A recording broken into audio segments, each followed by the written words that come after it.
Assalamualaikum warahmatullahi wabarakatuh. Selamat berjumpa kembali dengan kami, menguak fakta, menguak berita terpercaya, terheboh, terpanas di hari ini. Harapan kami untuk Anda semua pecinta NKRI harga mati, semoga Anda semua selalu ada dalam keadaan adem, ayem, dan tentrem. Pada kesempatan ini kami kembali akan membacakan artikel dari siwot.com yang telah ditulis oleh Jaya Wijaya dengan judul Mirip Sinetron, PA 212 akan menggelar Ijtima Ulama 4. Seingat penulis, sinetron terpanjang itu adalah Tersanjung yang tayang hingga 7 sesi. Namun karena tidak tayang setiap hari, tampaknya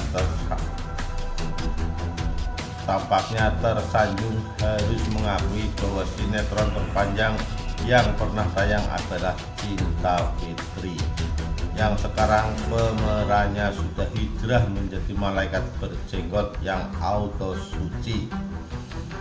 Tidak mau kalah dengan sinetron di atas, Ijtima Ulama 4 akan diadakan lagi oleh Ikatan Alumni 212 yang entah kapan sekolahnya. Tahu-tahu berubah jadi alumni manusia-manusia suci. Bak Kotaro Minami berubah menjadi Satria Baja Hitam. Jika Kotaro Minami adalah Satria Baja Hitam, maka PA 212 adalah Satria Jubah Putih. Bedanya jika Kotaro biar baju hitam tapi berhati suci, jika PA 212 berjubah putih tapi berhati hitam. Contohnya tidak usah jauh-jauh, Yusuf Martak adalah orang yang sedang terkena kasus lumpur lapindo dan mendadak auto suci setelah mendapat gelar Ketua Ijtima Ulama. Ijtima Kardus 4. Sebelumnya pada Ijtima Ulama 1, mereka mengajukan Abdul Somad sebagai wakil presiden Prabowo Subianto. Namun karena ditampar kardus, akhirnya calon yang diusung oleh Ijtima Ulama 1 tidak ada yang dipilih Prabowo, karena Prabowo memilih Sandiaga Uno sebagai calon wakil presiden. Sadar tidak dipilih menjadi calon wakil presiden, Abdul Somad dengan tegas mengatakan bahwa dia menolak menjadi wakil presiden karena akan fokus di jalan dakwah, walaupun akhirnya menjadi ahli tafsir 1001 mimpi menjelang hari pencoblosan dan meyakinkan para kampret bahwa Prabowo akan memenangkan pemilihan kali ini.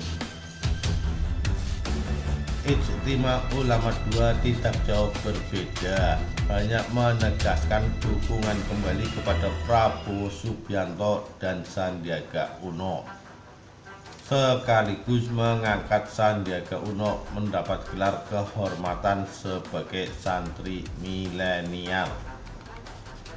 Setelah hasil dukungan Ijtima Ulama tidak berhasil membuat Prabowo menjadi jawara dan hanya menjadi bulan-bulanan cebong saja, Ijtima Ulama 3 diadakan kembali dan menegaskan bahwa telah terjadi kecurangan yang terstruktur, sistematis, dan masif, dikomandoi Bang Thoyib dari Arab Saudi sana. Ijtima Ulama menegaskan tidak akan percaya Mahkamah Konstitusi dan akan berjuang di jalan melalui people power. Lagi-lagi Ijtima Ulama gagal seperti Prabowo yang selalu gagal dalam hidupnya. Demikian pula Ijtima Ulama yang selalu gagal dalam aksinya.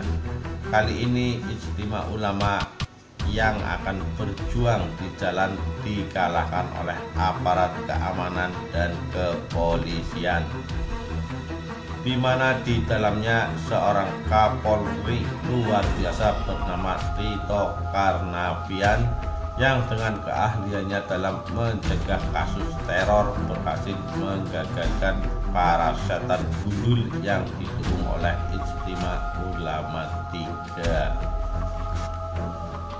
Beberapa dedengkot mereka ada yang ditangkap, salah satunya Liu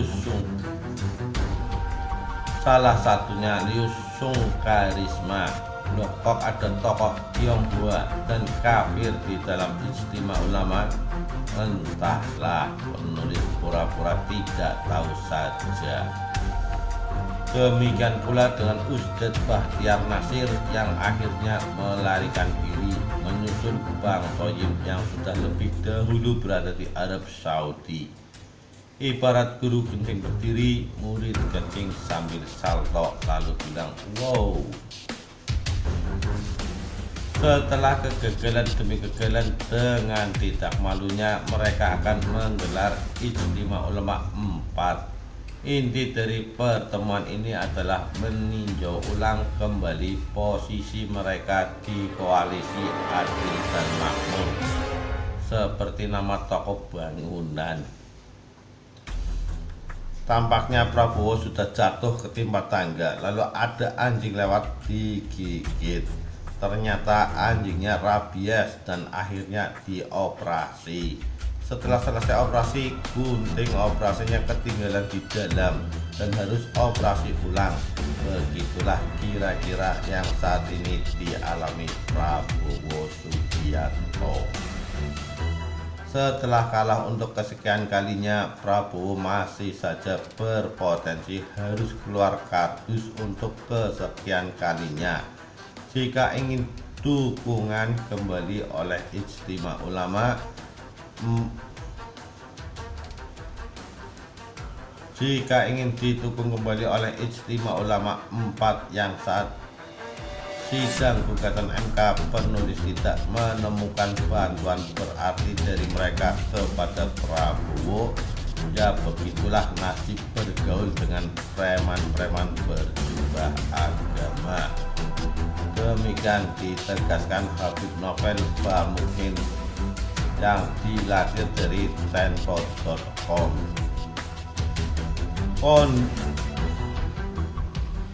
Konsolidasi pasti ada untuk kita menjadi langkah ke depan.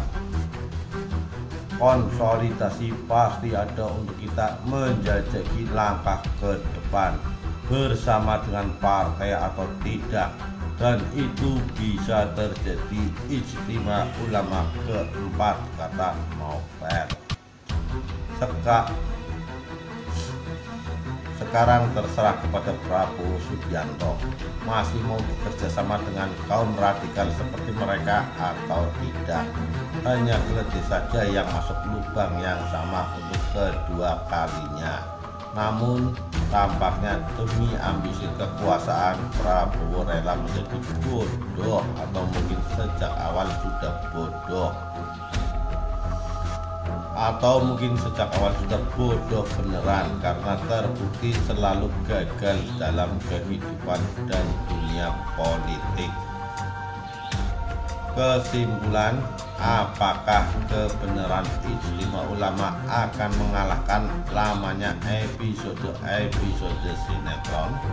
Tampaknya itu bisa saja terjadi selama ada orang yang merasa pintar bisa memanfaatkan mereka.